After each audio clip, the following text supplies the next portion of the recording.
Hi guys, it's Kelly here and I'm back with another video.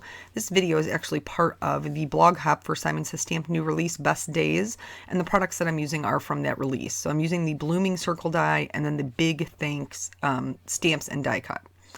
I decided to try a technique that I've never tried before, which is using some press and seal. So I have Canson watercolor paper here. I'm running my die through my Big Shot.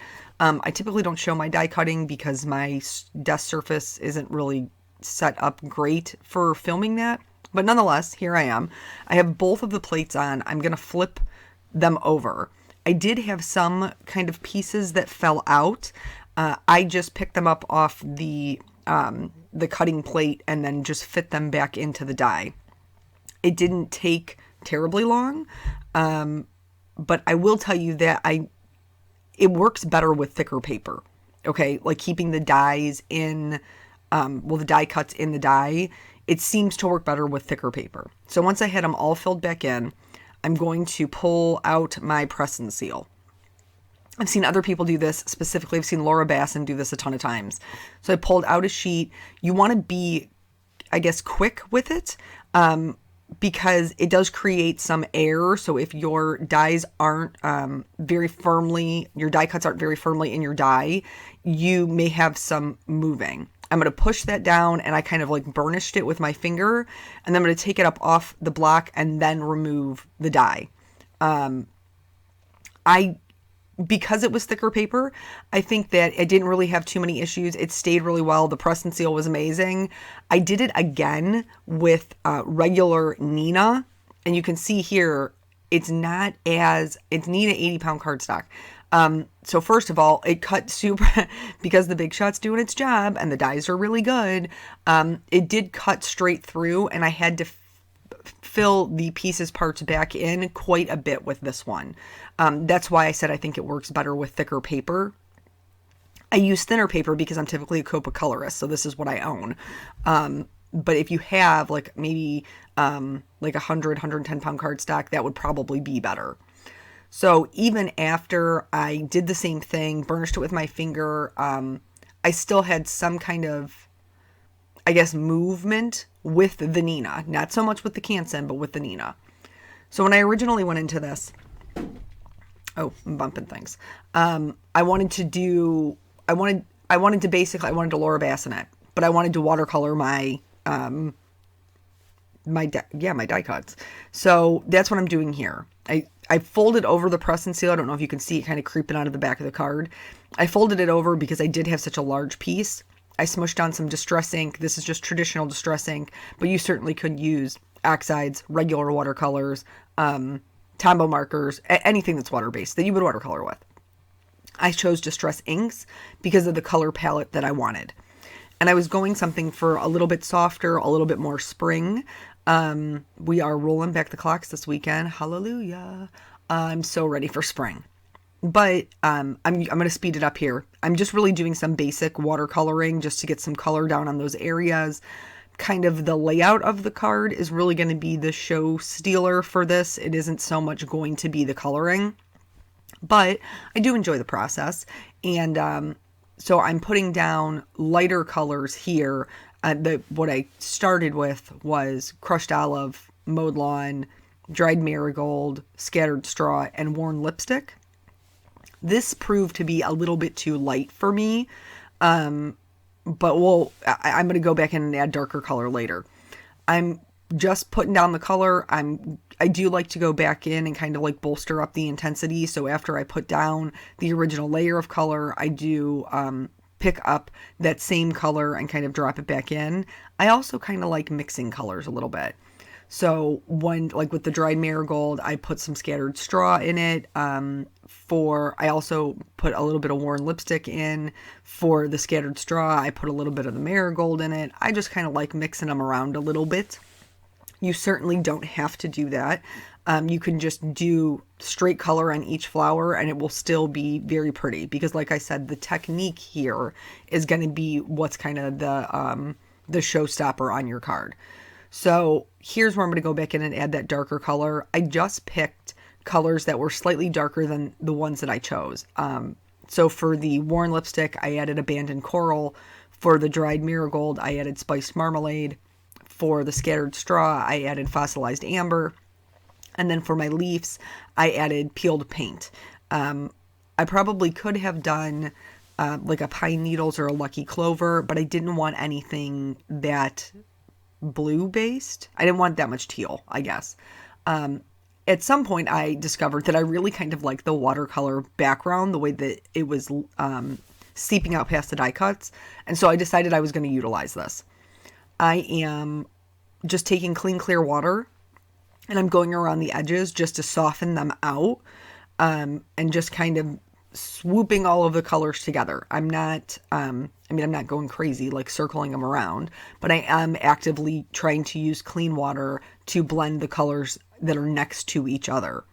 Also, there were some areas where maybe I didn't carry the color out as far because I wasn't trying to make a background. So in those areas, I might be adding a little bit more color to make it just a little bit more symmetrical and look a little bit more cohesive.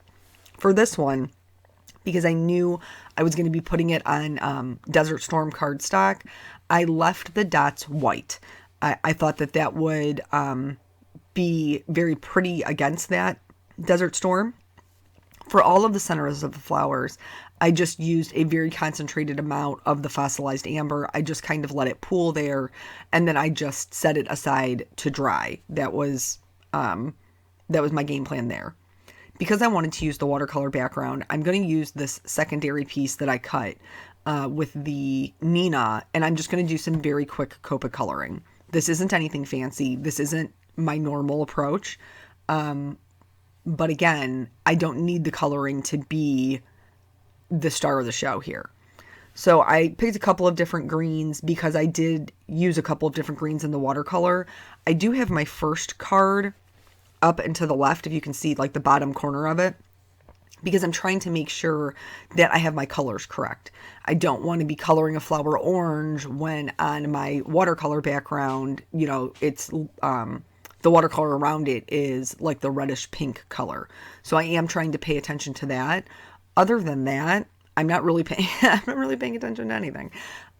So for the Copic shading on this, I basically just did 2 color blends. For all of the flowers, I filled it in with the lightest color and then added some darker shading kind of around the center, and then went over it again with the lightest color, and that was it. I picked my colors based on what I felt would match my watercolor the best, since I did want them to obviously fit together and look, like that color was bleeding out into the background. For the one that we watercolored, I'm going to be popping those up, so that's going to give it some separation. This is why I opted to color with Copics, because Copics are a little bit bolder than watercolor, and I needed something that was going to set them apart. I picked a couple of lighter colors, and that's what I colored in the outside circles with. I knew, again, it's going to be on white, so I just needed something to fill those in with. I played around with doing like a dark brown, and I just thought it would be distracting.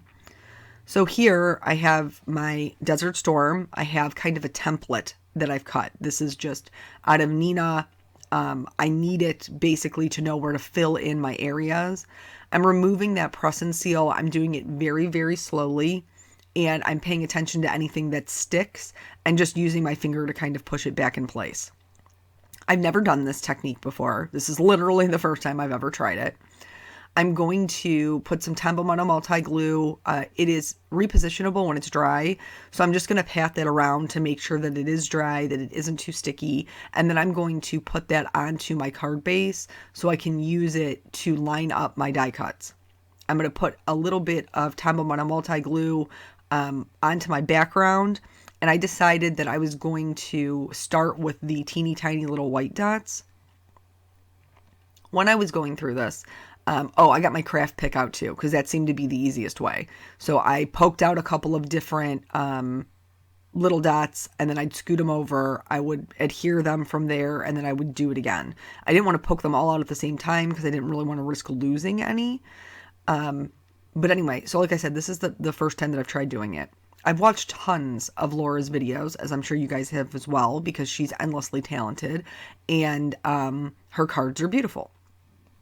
So after I got all the white dots adhered flat, I did go through and attach a bunch of teeny tiny little Scotch foam tape to my flowers and my leaves. That's what you're seeing here.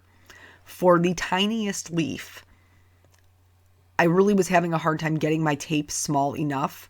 So what I ended up doing was actually putting the tape on my card base, because that seemed to be easier to be able to discern what size I needed. But all of the other ones, I put the tape on the back of the die cut. This is also going to help, so I didn't have to adhere the flower and the center separately, because I put the piece of tape on the back. I'm going to zoom you in here in a minute, because I realize that I'm going to have to be right on top of this thing.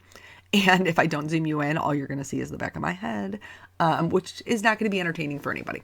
So anyway, it kept the centers and my flowers together, so I didn't have to adhere them separately, which is why I decided to put the foam adhesive on the backs of those. If you were using a different die, it would probably be easier to just put it on your card base and then put your pieces parts on top of it. But anyway, I've watched a bunch of Laura's videos. I'm sure you have too. And I've seen her do this multiple times. And every time she says, this isn't going to be for everybody. I enjoy this. It is a little bit tedious. And while I was doing it, I was like, I can't believe Laura enjoys doing this. But Laura might watch my videos and think that I can't believe she likes coloring that much. Anyway, to each their own. This was just something that I wanted to try because I really liked the look, the end result. And while I was going through and doing it, it was not difficult by any means. One little tip I will give you on removing the backing paper, I would like pinch it on the left-hand side with my fingernail and then slide my thumbnail underneath it from my right hand, and that seemed to make it easier. So once I had everything in place, I'm like shimmying this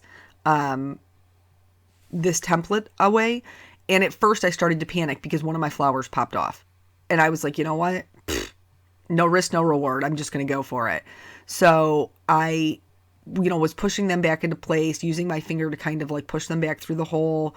I wasn't really concerned when I was adhering them that they lined up perfectly. That was my bad. I probably should have paid better attention.